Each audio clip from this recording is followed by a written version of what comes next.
Assalamualaikum warahmatullahi wabarakatuh. Saya Tommy Arifin dari Prodi Agribisnis, Fakultas Pertanian, Universitas Muhammadiyah Jember. Kali ini saya akan membahas tentang kuliah umum yang diadakan oleh Fakultas Pertanian Universitas Muhammadiyah Jember yang bertema Agroinovasi di Era 4.0 untuk pembangunan pertanian yang berkelanjutan. Pemateri yang pertama yaitu dibawakan oleh Bapak Dr.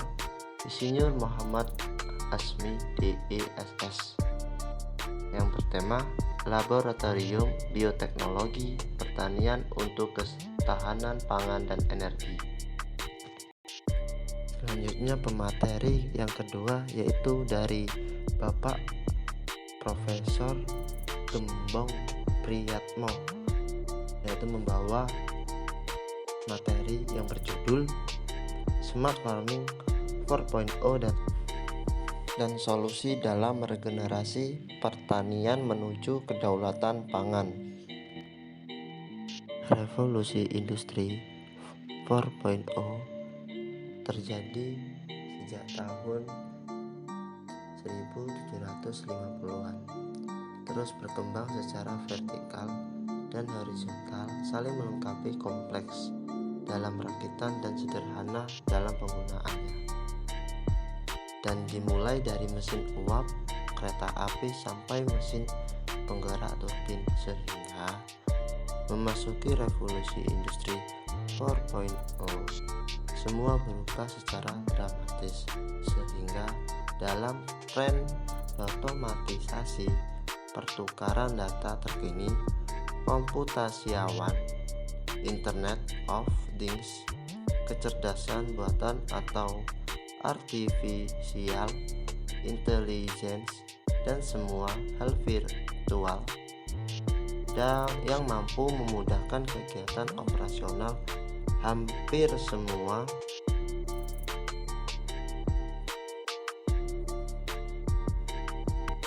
Selanjutnya, 4 prinsip perancangan dalam revolusi industri 4.0.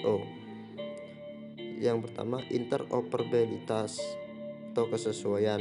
Mesin, perangkat, sensor, dan manusia mampu berkomunikasi antara satu dan lainnya lewat Internet of Things atau Internet of People (IO). Tekan mengoptimasikan proses ini secara besar-besaran. Yang kedua, transparansi informasi, yaitu sistem informasi mampu menghasilkan salinan dunia fisik secara virtual dengan memperkaya model pabrik digital dengan data sensor. Prinsip ini membutuhkan pengumpulan data sensor mentah agar menghasilkan informasi konteks bernilai tinggi. Yang ketiga, bantuan teknis. Yang pertama, kemampuan sistem bantuan untuk membantu manusia dengan mengumpulkan dan membuat visualisasi informasi secara menyeluruh agar bisa membuat keputusan bijak dan menyelesaikan masalah penting yang mendadak. Yang kedua, kemampuan sistem siberfisik untuk membantu manusia secara fisik dengan melakukan serangkaian tugas yang tidak menyenangkan, terlalu berat, atau tidak aman bagi manusia. Yang keempat, keputusan mandiri, di mana kemampuan sistem siberfisik untuk membuat keputusan sendiri dan melakukan tugas semandiri mungkin. Bila terjadi pengecualian, gangguan, atau ada tujuan yang berseberangan, tugas didelegasikan ke atasan. Selanjutnya, perkembangan teknologi di pertanian, yaitu yang pertama, tradisional, yaitu masih memakai tenaga hewan, yaitu seperti sapi dan kerbau. Kemudian tergantikanlah oleh tenaga mesin, dan kemudian digantikan smart farming, di mana mesin terhubung dengan internet dan kecerdasan buatan. Selanjutnya, smart farming atau pertanian pintar, di mana penggunaan platform yang dikonektivitaskan dengan perangkat teknologi atau tablet dan handphone dalam mengumpulkan informasi atau status hara tanah, kelembaban udara, kondisi cuaca dan lainnya yang diperoleh dari perangkat perekam data yang ditanamkan pada lahan pertanian atau lapang. Yang selanjutnya, precision agriculture atau pertanian presisi, yang mana lebih kepada penggunaan input.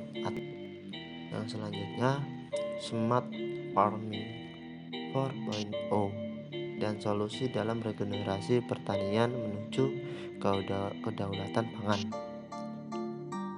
Dalam menyongsong dan menghadapi era demografi di mana generasi non-produktif lebih besar dari jumlah yang produktif, sementara kondisi petani di Indonesia semakin terpuruk dan program pemerintah untuk kedaulatan pangan sulit untuk dicapai karena diakibatkan oleh berbagai masalah. Maraknya impor yang dilakukan pemerintah berakibatkan semakin terpuruknya petani Indonesia karena persaingan harga dan menyangkut juga kualitas bahan yang mengalami perbedaan menyolok. Di samping itu, impor dan mengurangi cadang devisa negara dan impor sangat mengganggu kedaulatan pangan suatu bangsa, serta kita akan mengalami ketergantungan pada negara lain sehingga negara lain secara politis akan menekan negara imporir. Perlu kita ketahui bahwa senjata terhebat di dunia ini bukanlah nuklir atau senjata modern lainnya, tetapi pangan adalah senjata paling ampuh di dunia. Suatu negara besar dan kuat adalah negara yang berkedaulatan pangan. Untuk mencapai negara berkedaulatan pangan, maka diperlukan perubahan drastis sebagai berikut.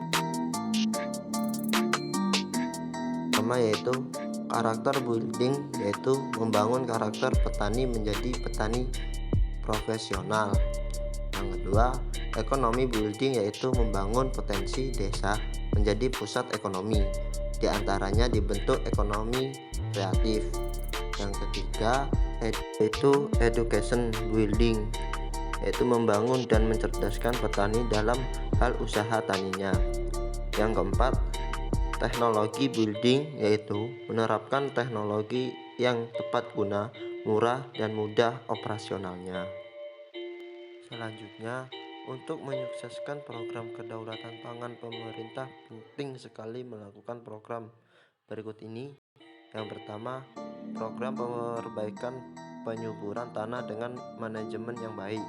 Yang kedua, optimalisasi gen lokal. Yang ketiga, pemanfaatan lahan tidur yang sudah dikuasai oknum maupun yang belum.